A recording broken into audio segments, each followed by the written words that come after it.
think I'm live right now. I can test that in a moment here.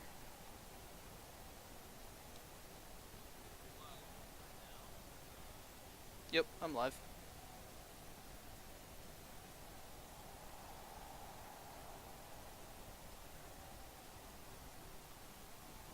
Alrighty. Well, first of all, I should probably go ahead and accept my ticket, like a good person. So, yeah. I have joined a competition. How exciting. This is going to be a quick preview of the two minors divisions that have just gotten their tickets and are starting very shortly, as a matter of fact. So as you can see here, we've got an American division and a European division, 20 coaches in total, so I figure I can just go over this myself. Potentially, maybe somebody will join. If not, no big deal. You know how it is. Oops, nobody look at my desktop. Hopefully, well, this is incredibly professional, but such is life. I'm gonna go ahead and start with the European division because it's got a little more balance of teams in it, which I think is better overall. So, yes, we will just kind of start, and I can't see every single team, so I'm gonna go through the 8 that are here. And actually, as a matter of fact, now that I have done this, I have to take a quick look at something real fast here. So, in case you haven't noticed, I've just thrown up a thing to cover that.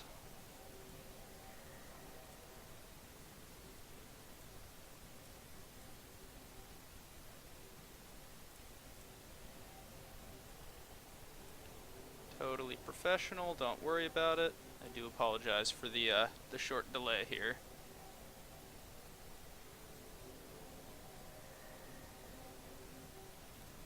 I'm sending myself a link to all the teams so that I don't actually forget any.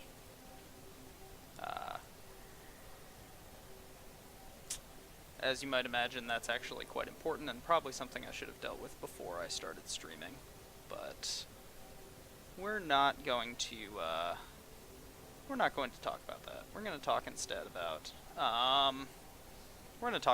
some teams. So I think I will go ahead and start by bringing that back down. So now we can see the team here. So there's 8 of them, and I'm going to go down this in order as far as they are on the sign-up sheet / division list that Cake threw around. So that means that we are going to have to start by ducking out into team management here. And actually search for one. So first team on the list is the Warlock deck, Hero of Mithra's team, which is a Pro Elf team. There they are. This is a new team that came from Upstarts, actually. So they did not run through college, but as everybody was telling me before I started this, go look at this team because it's primed for some elven shenanigans. And if you take a look at the lineup, people were right, as it turns out. So both of his blitzers are level 2, but both have gotten silly level ups. One got Mighty Blow, which is amazing on elves, and one is Agi 5. So he's block, sidestep, Agi 5.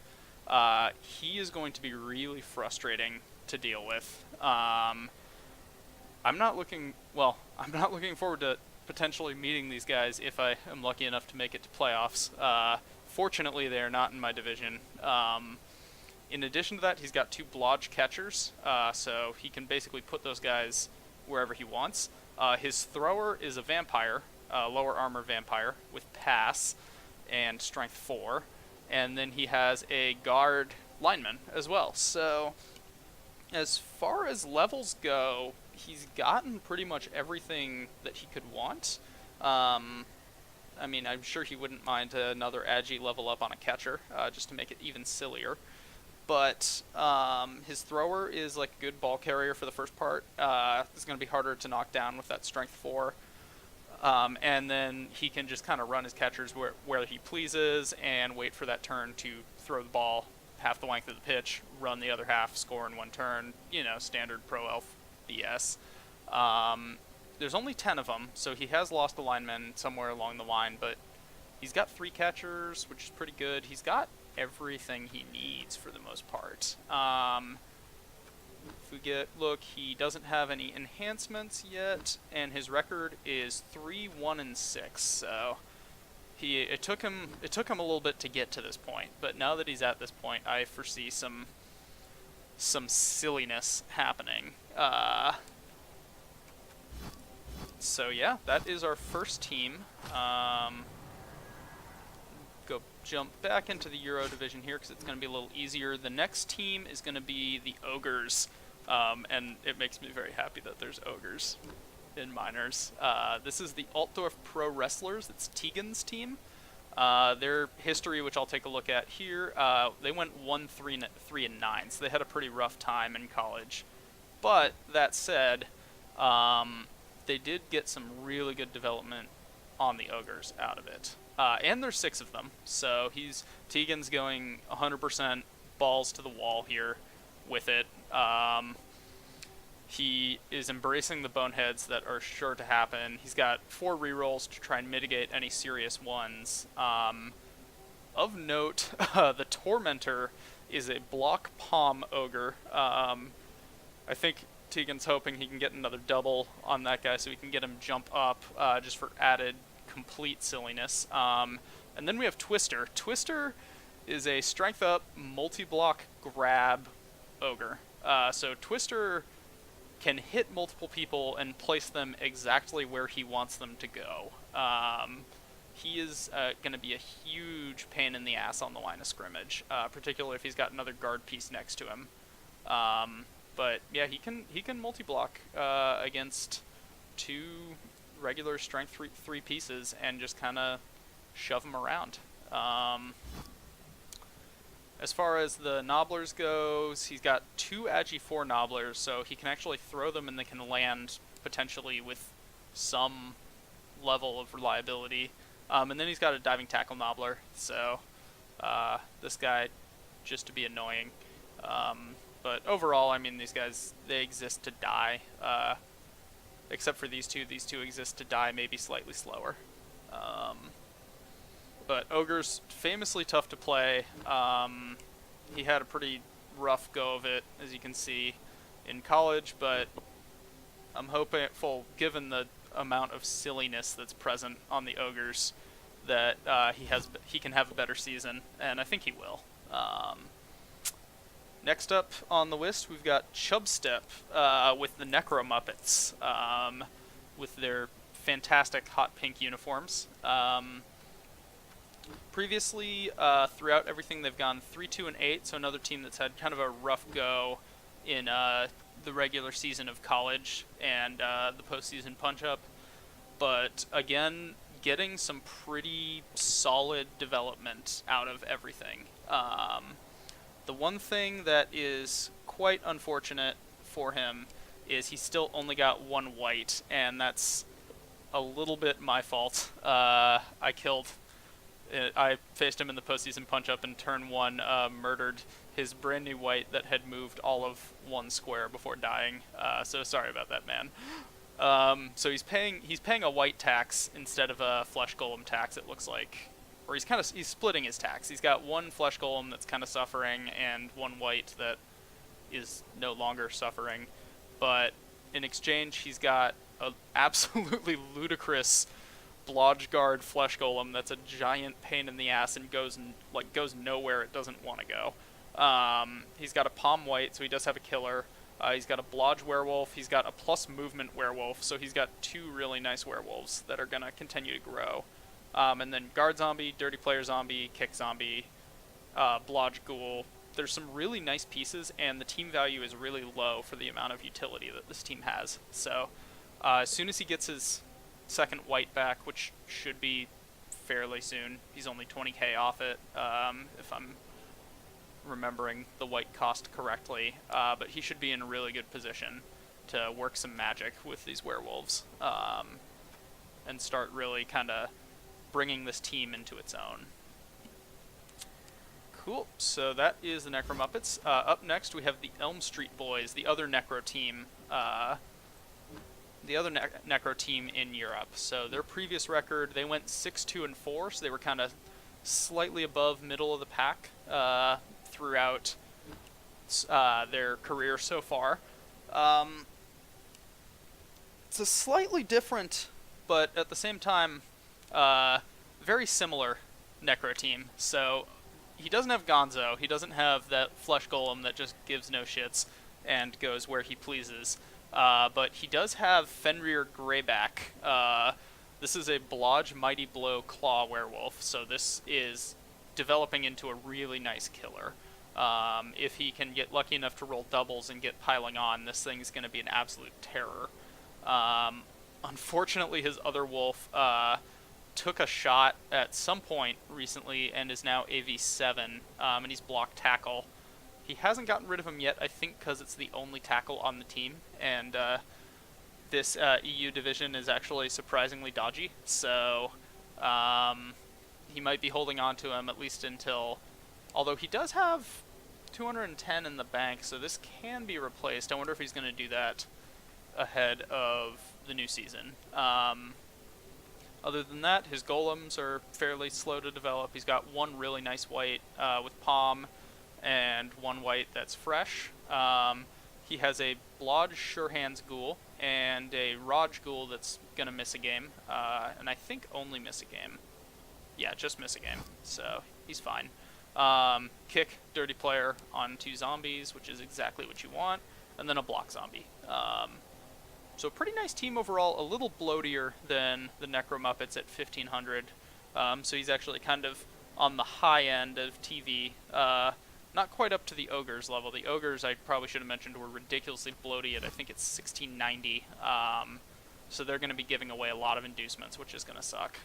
But, I mean, that's what you get when you have, you know, block piling on Ogre and a plus strength multi-block grab Ogre. So I don't think he's too upset about that. So that was Elm Street Boys. Next up is, I'm actually going to skip Whiskey Galore until the end so I don't have to duck out because that wastes a lot of time. So next up is going to be the Wood Elf representatives. That's the Moody Woodpeckers. So these guys were a playoff team, if I recall correctly.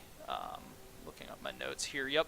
So these guys actually made it to the round of 16. So they did quite well. Their previous record 7-3-3 shows, but as sometimes is tradition for Wood Elves, they paid for it in blood. But as is also tradition for Wood Elves, the pieces that survived are absolutely monstrous. So I'll kind of go through them in order of ludicrousness. So we have a block plus AV lineman who took a miss next game, so he'll be back and he'll be fine. I'm not sure I agree with the plus AV, particularly if that was a doubles, if it was a double 5. I think plus movement or guard would have been better if it was doubles. If it wasn't, then plus movement would have still been better. We've got a guard treeman, pretty nice. We then have a wrestle block sidestep, so either blodge step or Raj step, depending on what he wants it to be, catcher. So this appears to be kind of his ball hawk, well, one of his ball hawk sackers. I don't know if I like wrestle and block on the same piece. It's a little much, in my opinion. And then we have a strip ball Dauntless Mighty Blow War Dancer, so that's an amazing piece right there. That is a killer for Wood Elves, as far as Wood Elves are concerned. He can run up, hit anything he wants with Dauntless, and potentially injure it with Mighty Blow, and knock the ball loose in case he needs to. And then on top of that, we've got a plus agi kick strip ball War Dancer. So kick is oddly placed. but a plus Agi strip ball war dancer, we all saw how well Yacind played throughout the playoffs on Squiggy's Wood Elf team. And we've got a mini one. Oh, somebody... I don't actually see who that was, so I apologize, but thank you for the follow, man. I was supposed to have a thing pop up, but didn't pop up, so it's unfortunate. But what can you do? But thank you for the follow, whoever that was. I'll go back and take a look later.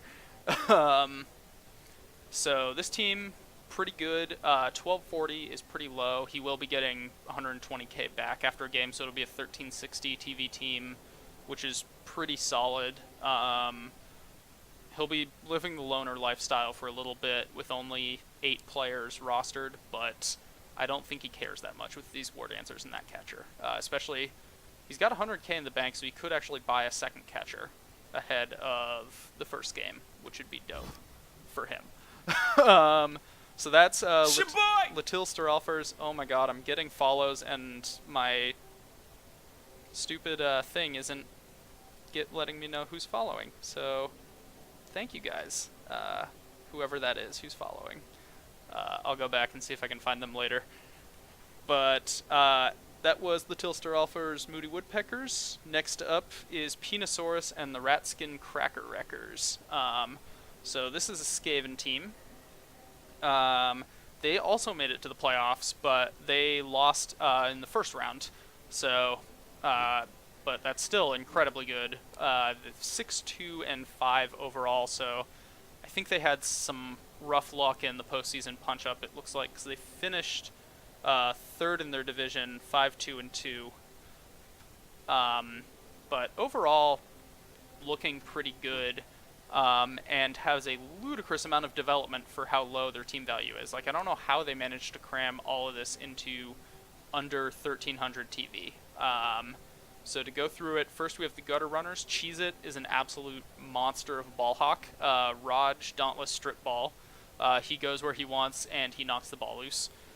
You've got a Rookie Gutter, we've got a Blodge Gutter, got a Blodge Diving Tackle Gutter. So these gutters are pretty silly. His Storm Vermin are looking nice. He has not gotten Claw on either of them yet, which is a little annoying, but you do have to wait for the doubles on that. And then the rest of the team is rookies, and honestly, that's fine. I don't think he cares.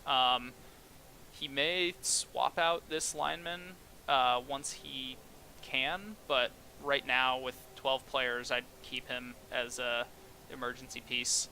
And once you get back up to 50k, swap him out for a fresh lineman. But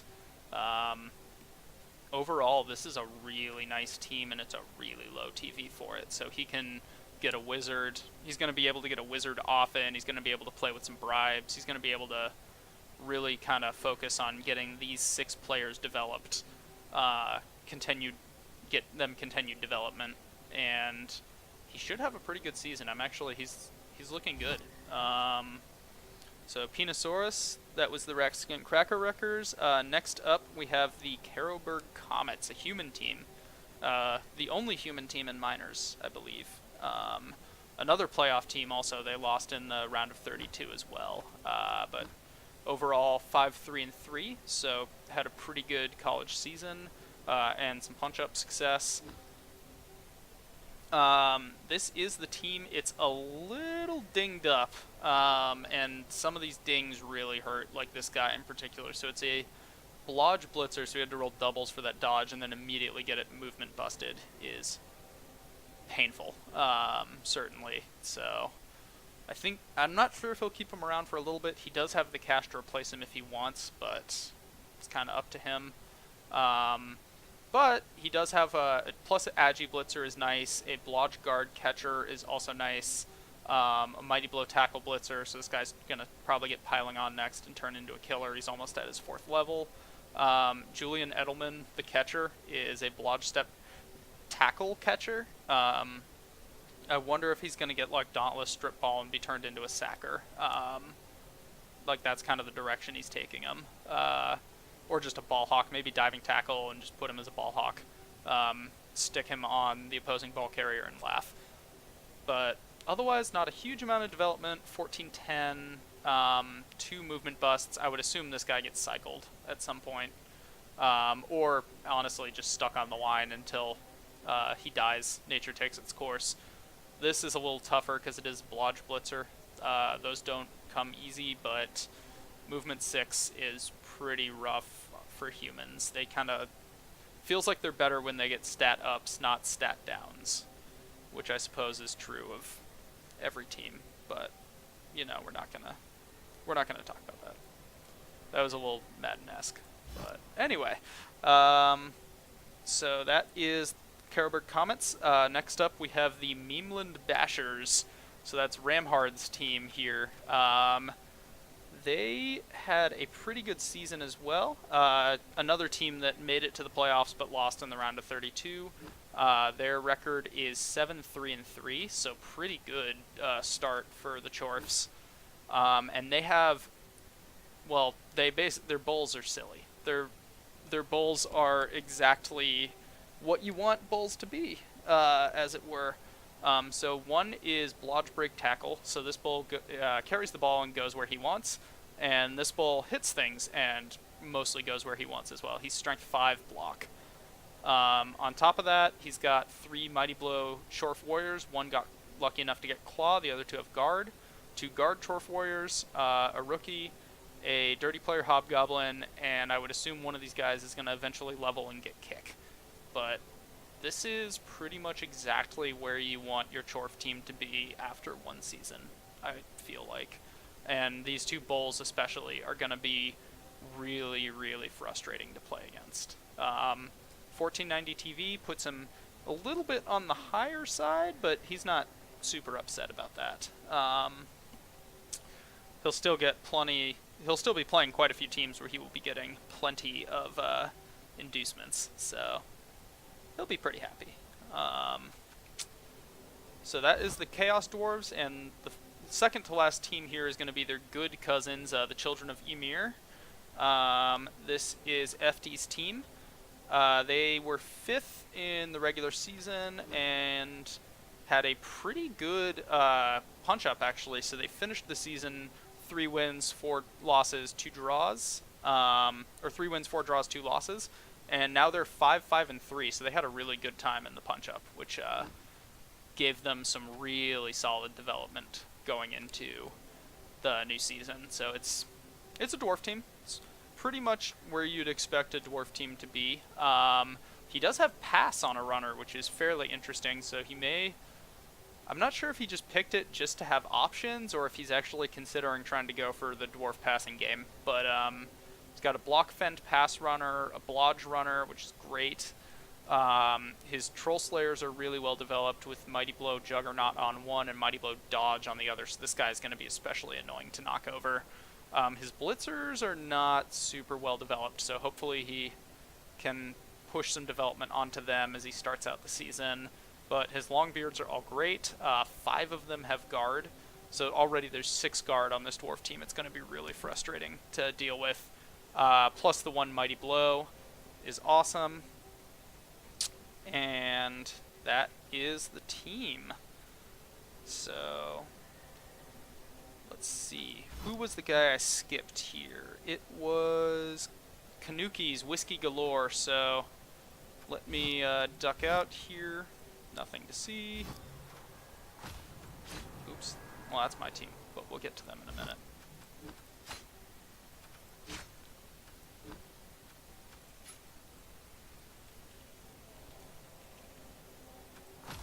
Alright, so Whiskey Galore is an upstart Chaos team. So I think they had 10 games throughout upstart. They went 2-4-4, so fairly expected from Chaos. It's not a team that gets going particularly quickly, but he has gotten some really nice development out of it. So he will be going in at a slight bit of a disadvantage from having only 10 games played instead of 13, but I can't say he's super upset about the development he has gotten. So he's got 2 block Chaos Warriors. He got 2 with Mighty Blow first, so he was kind of hoping to accelerate their development.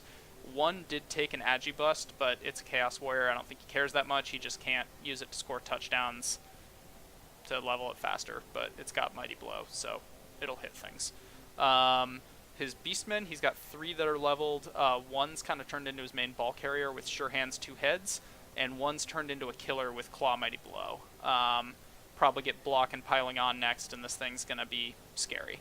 And then he's got 1 with guard, so he's got the 1 guard to be able to kind of stick in to win any sort of scrums that develop.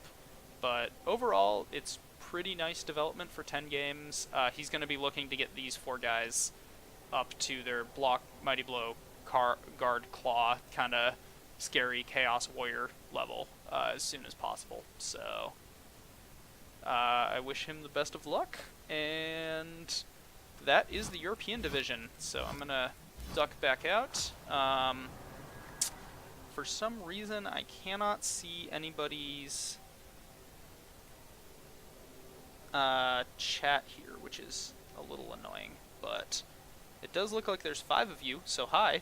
I don't know why the chat's not... I've got my dashboard up on my phone because I only have 1 screen, which is, you know, annoying, but I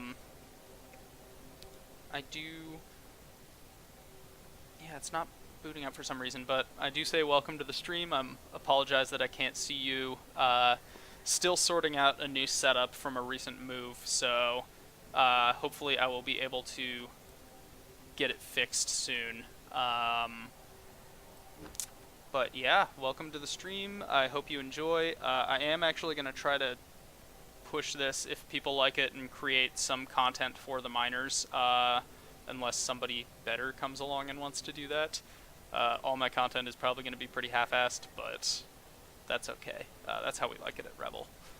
Anyway, the Americas division here is... So the European division had a really nice mix of bashy teams, runny teams, and some fun teams. The Americas division is way more bash heavy. It's 8 purely bash focused teams, and then 1 brave wood elf team and 1 brave vampire team. So I'm going to go through these again in order. I'm going to skip the 2 who haven't joined yet until the end, and I'll just look them up afterwards. So the first team is going to be Lord Teton's Sons of Sam. Throughout college, this team was absolutely the team to beat. It was completely terrifying, didn't allow a touchdown. Then he went into the playoffs, basically the overwhelming favorite. In the first round, I forget the name of the other coach, but it was a hell of a game. I watched it. The other coach just barely scraped out a victory. The Sons of Sam went into the postseason punch-up and got kind of banged up. So they did not have a great postseason punch-up, and they lost a decent amount of their scariness at that time, which... but overall, this is still an absolutely terrifying team coached by an amazing orc coach, and this is still, I think, going to be the team everyone fears the most, and kind of the team to beat going into the season of the minors. So he's got a bit of a target painted on his back, but that hasn't stopped him so far. He's 11-0-3, so really, really strong start. The one thing that people who have seen this team before might notice is it's missing Jack the Ripper, which was his plus agility. I forget exactly what was on it, but it was an Agi 4 Blodge, Mighty Blow, Blitzer, Silliness Blitzer. It was Scary Blitzer, basically. It did take an Agi bust and was fired, so that is a very good thing for everybody else, not so much for him. But other than that, though, the rest of this team is progressing really nicely. He's got 3 block Black Orcs. One's got block guard. One's just got guard. The Angel of Death is Palm with a level up pending, so that'll probably be tackle, unless he gets some really crazy level up, like plus strength or something. Block guard blitzer, a block tackle mighty blow blitzer, just a rookie blitzer, and then a block thrower, block lineman, dirty player lineman. Everybody's leveled up nicely. It's 1470 TV. It's pretty trim for what he has on here. He's going to be looking to get all 4 of his Black Orcs up to block guard this season, and this is probably a redemption season for Lord Teton, I would think. So I wish him the best in that. Next up, we have the Street Sharks. So this will be Shadora's team. So this team, Shadora was a late addition and missed the playoffs, unfortunately, just due to joining the league late and having to eat some losses. But if he had played a whole season, he probably would have made playoffs, as you can see from his record. So 8-2-3. He was 4-1-1, so he missed 4 games in the regular season. So I think that equated to, or he missed 3 games in the regular season, so that equated to a record of 4-1-4. But 4-1-1 when he was actually playing. So we'll take a look at the team here. Some really, really nice Saurus development. Particularly, he's got Big Slamu, who got Dodge, so he's going to be very frustrating to knock over. And then he's got Dr. Robert, the plus strength Mighty Blow block Saurus, so might be developing into a bit of a killer / a second big guy, essentially. A block guard Saurus, 2 block Saurus, and a rookie Saurus that's only SPP away from leveling. So if he can get all 6 Saurai leveled, then he's going to be in really great shape. In addition, he's got his Crocs has guard, he's got a diving tackle skink, and he's got a blodge step sure feet skink. So this guy is definitely the main ball carrier and is definitely an enormous pain in the ass to play against. So having not played Shadora, this is the piece that I would say I would be wanting to kill, definitely, as quickly as possible. But I'm sure he's not going to let me. But yeah, this is a very good-looking Lizard team. It's just a wall of strength, as Lizard teams are. The Skinks can run around and do skinky things. Only 1470 TV, so pretty nice and trim TV again for everything he has, especially having a strength up piece. I could see, just based off his record, I could see him being a real contender for the division title. So that is Shadora. Next up, we have Steak Mittens. Gotta catch 'em all. The lone Nurgle representative here. And this is a team that, I mean, Nurgle is historically slow to develop, and it kind of shows. So 5 wins, 5 draws, and 3 losses. He's done really well with it as he's been building it up. As Nurgle, it tends to be a little draw-heavy, especially at the start. This team is kind of on the cusp of really kind of being that ludicrous Nurgle team. The one thing it really lacks is guard right now. So he's got all of his warriors are pretty nicely leveled. So block, Mighty Blow, and then block Mighty Blow. His Rotters are Rotters, they're whatever. He's got a Dodge Pesty and a Blodge Pesty.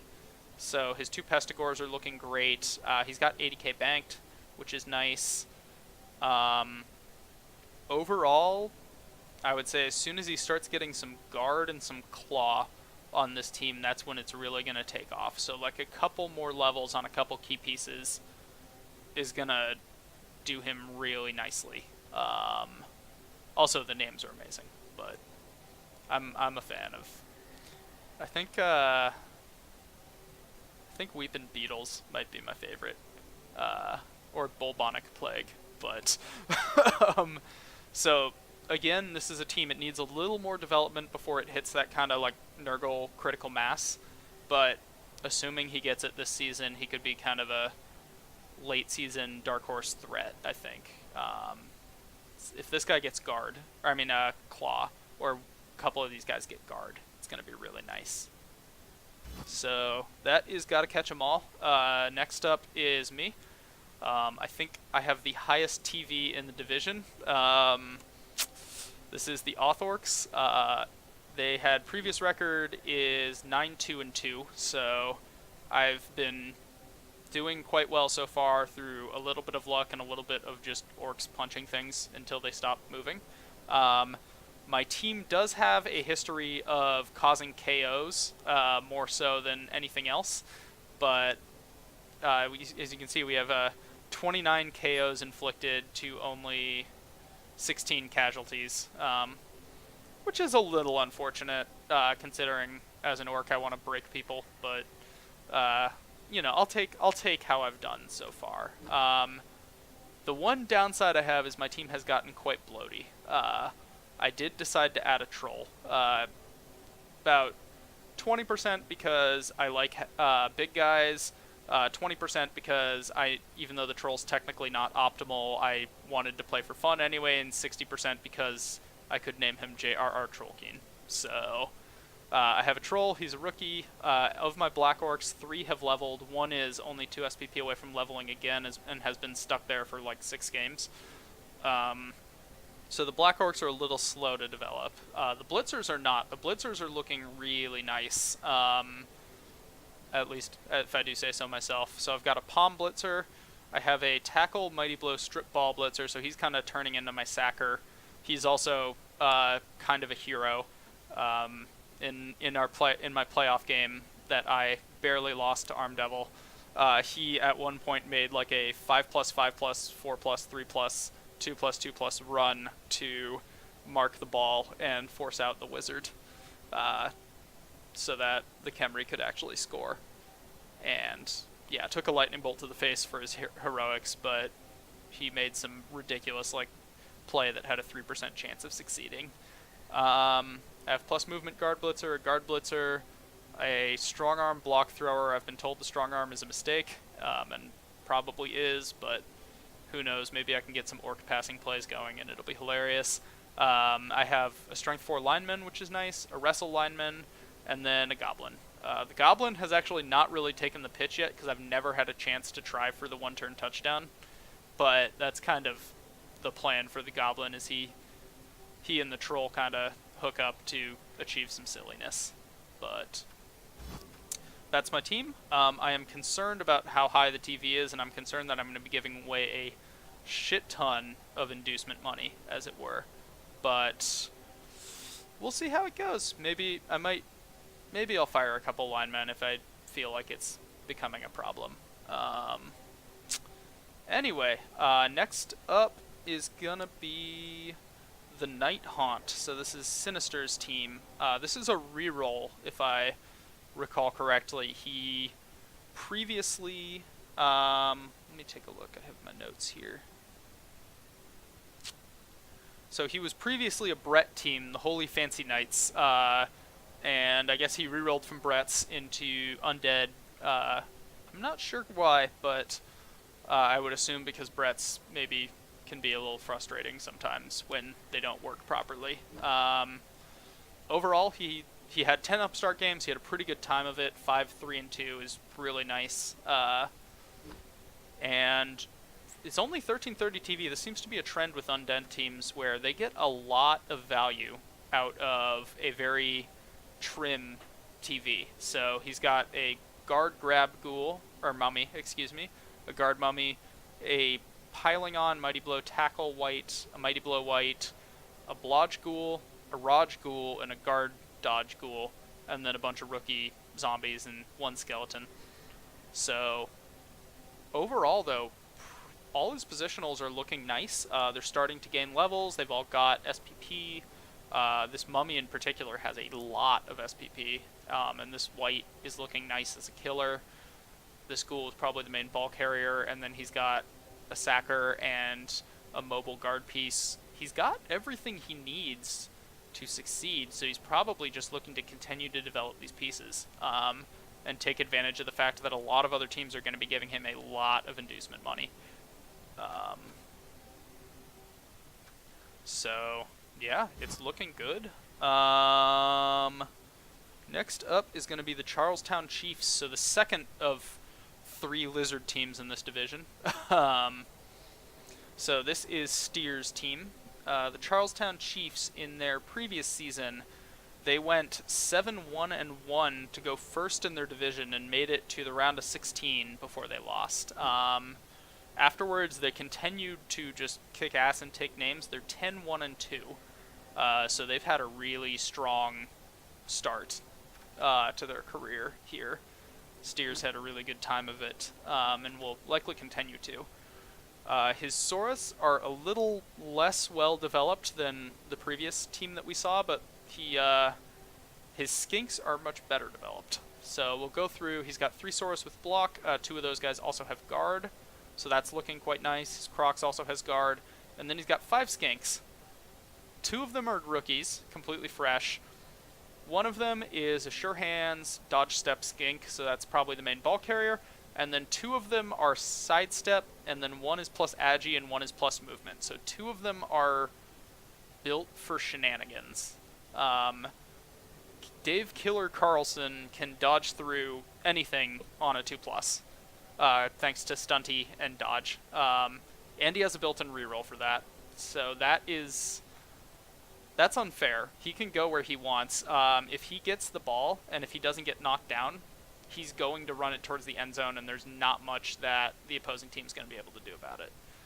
Meanwhile, Dennis Lemaeus here, with movement 9, is actually and sidestep is actually a pretty good one-turn threat. So if the Wizards can set it up properly, he only needs to be pushed 2 squares forward, which with sidestep is pretty easy to do, and he can just kind of take off and run it in. So good-looking team.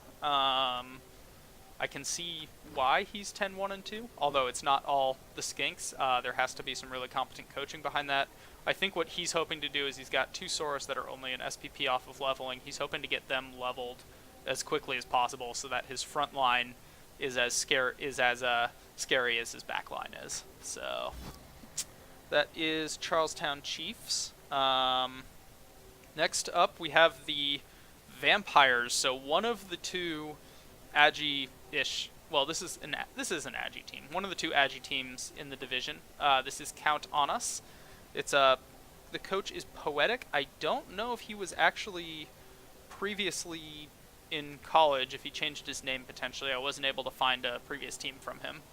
But this is another upstart team. They are 4-2 and 4, so they've had a pretty good time of it. Kind of middle of the road. Some pretty good development, but maybe not quite as much as I think he would hope for. So I'll go through the 4 vampires. He's got 1 Blodge Vampire, Count Edition. He's got a plus movement Vampire, which is really nice. Vampires can kind of tend to be a little on the slower side. He's got a block Vampire, and he's got a rookie Vamp that's close to leveling. So these guys are all looking good. Of his Thralls, he's got 2 that are movement busted, and 1 that's his kicker is M&G. I would probably fire this one, just out of I guess you can stick him on the line until he dies, but you have 14 players, so you can afford to fire him and go even lower in TV and play the inducement game. He does have a plus Agi Thrall, which is nice, but kind of interesting. I actually don't know, given Thralls tend to be just kind of, disposable line pieces. I'm not sure I would have taken an Agi up on that. It would suck to have a vampire bite it and take it out of the game. But, I guess it's basically a 5th vampire that doesn't hit as hard, but also doesn't bloodlust if he needs it to be. So that's not too bad. I'm going to go back on what I said and say that the plus Agi Thrall is actually nice. Prevents him from having to go up to a 5th vamp, which then could potentially start to get kind of bloodlust heavy. He's got 4 rerolls. He's got his Apo. I think he'll want to get more development on the vampires as quickly as possible, but given the amount of bash, there is the possibility for him to do some Agi shenanigans, which I'm sure he's looking forward to doing. But that is it for the Vamps. Next up, we have the lone true Agi team, quote-unquote true Agi team. We have Gigolo House, which is the Wood Elf team coached by Zim. In the previous season, they went 3-1 and 4, so they were 6th in USA division. Since then, they've gone on a tear through the PSPU. They went, looks like 4-0 and 1, so they're now 7-1 and 5, which is looking really nice. As far as the team goes, it's not as banged up as you would expect a Wood Elf team to be. I guess the trade-off for that is he doesn't have quite as many silly pieces, but he's got some goofiness here that he can leverage. So his Treeman hasn't leveled yet.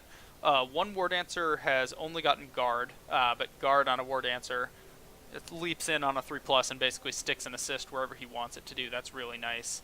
And then Bobby B, his leveled War Dancer is movement 9, frenzy, sidestep. So Bobby B is a ball carrier of stupid proportions, and then he turns around and is a really nice sideline hawk, surfer, sacker when it's time to play defense.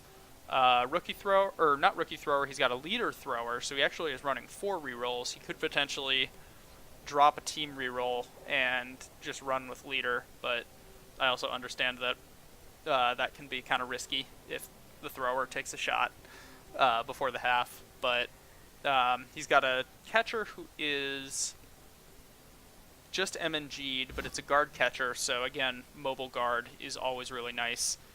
He's got a niggled guard lineman, so that guy will be useful up until the point when the niggle catches up with him and he dies. We have a wrestle fend lineman, that's definitely a line of scrimmage guy. Another wrestle lineman, an Agi 5 lineman, which is great. Agi 5 linemen on Wood Elves are basically create an extra positional, which is wonderful. He has another lineman who is MNG'd, so he'll be back. And then he's got a kick block lineman, which is great.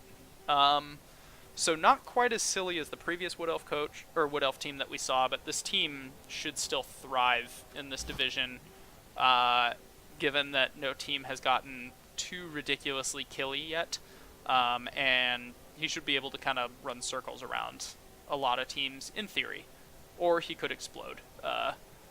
It'll be kind of a wait and see situation, but. Next up are our 2 coaches who have yet to join, so I'm going to duck out and search for them so we can take a look. Oh, good, I can actually see people. Hey, Spirit and Nexus, how you doing, men? Men? People? I actually don't know if you are men, but thanks for checking out the stream.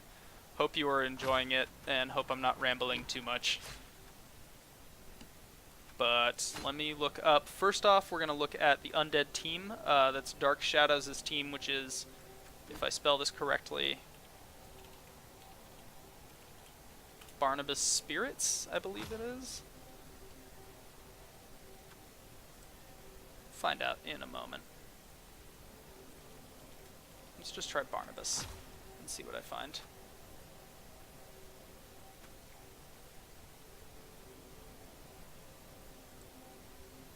Should have looked this up before I. Well, let's try his.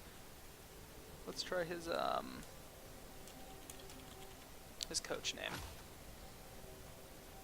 Oh, it would probably. Oh, there we go. It would probably help if I actually checked all teams as opposed to teams that were actually in the league already. But here is Barnabas Spirits. This is an undead team. He was another playoff coach, if I am recalling correctly, and I'm stalling for time as I look up. Yep. So he was the only undead team that made it to the playoffs, so which was quite excellent. He did lose in the round of 32, like a lot of coaches did. It's actually not surprising considering 16 coaches lost in the round of 32. But overall, his record is 7-3-3, so he's looking really nice. As far as his team goes. Again, undead, very trim TV for very decent development. So he's got a guard mummy, he's got a guard break tackle mummy. It's 2 words. Oh, Black Nexus. How you doing, man? But he's got Mighty Blow tackle. He's got Mighty Blow on his whites. So again, they're all kind of getting where they need to be. He has a plus movement guard ghoul, which is excellent. So he can really put that wherever he needs it to. He's got a Sure Hands ghoul, so that's the main ball carrier, a dodge ghoul, and then a dirty player skeleton, a kick zombie, and 2 rookies. So it is a 11-player team, only 1310 TV. He is the lowest, I believe, in the entire division, so he's always going to be getting that sweet, sweet inducement cash. And he should be able to play really well with what he has. This is kind of everything he needs from his team, so that should be good. Alrighty, let's look at the final team, which is the other really scary coach from college. And as soon as it loads, here we go. So it's Scaled Measures. So this was Nylock, or not Nylock, as it were. He actually made it all the way to the semifinals of the playoffs before he lost the Lizard off. But he also, throughout the entire regular season, did not drop a single game. He went 8-1-0. He is 11-1-1, so he tore through the playoffs until he finally hit the roadblock in the semis. The team value is a little low, and that's because he got dinged up a bit in the semifinals, if I recall correctly. But overall, even when he gets Sharp-Toed Dolphin Noise back, he's going to be 1460. So again, for the amount of development that he's got going, it's everywhere he wants it to be, and it's not too impactful on the TV. So to go through, he's got Croctopolis London, the Bloxagore. He's got a Catch Skink, a Sidestep Diving Tackle Skink, a Sidestep Skink, and then a Rookie Skink. He's got a Dodgesaurus, a Block Guardsaurus, 3 Bloxauri, one of whom is, if I'm looking at this correctly, just MNG'd, so he'll be back. And then Block Mighty Blow Tackle, so kind of a Killer Saurus that's developing. So he is looking really solid. We know he's a good coach from his previous experience. Well, I know he's a good coach because he was in my division, and he curb stomped me when we played against each other. And I felt like I played pretty well throughout the entire season, so he definitely knows what he's doing. So he's another guy who I think is going to be